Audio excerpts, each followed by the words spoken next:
இன்னைக்கு நாம எல்லாரும் உயிர் எழுத்துக்கள் பத்தி தான் பார்க்க போறோம். உயிர் எழுத்துக்கள்ல மொத்தம் 12 எழுத்துக்களும் ஆயுத எழுத்துல ஒரே ஒரு எழுத்து தான் இருக்கு. வாங்க போய் இந்த 13 எழுத்துக்களையும் பார்த்து தெரிஞ்சுக்கலாம். ஆ அம்மா, ஆ ஆலமரம், ஈ இலை, ஈ ஈச்சமரம், ஊ உலகம், ஊ ஊதுகுழல்,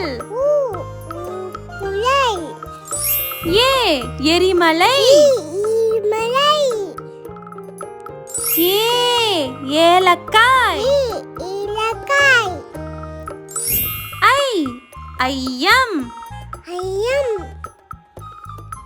ஓ ஒட்டகம், ஓ ஓங்கில், ஔ ஔவையார், அக்கு பக்ரி. என்ன குட்டீஸ், இந்த வீடியோ உங்களுக்கு பிடிச்சிருக்கா? இந்த வீடியோ உங்களுக்கு பிடிச்சிருந்ததுன்னா குட்டீஸ் மறக்காம சின்டி டிவிக்கு சப்ஸ்கிரைப் பண்ணுங்க, லைக் பண்ணுங்க, ஷேர் பண்ணுங்க. தேங்க்யூ ஃபார் வாட்சிங். நெக்ஸ்ட் வீடியோல நான் உங்களை கண்டிப்பா மீட் பண்றேன். Bye by.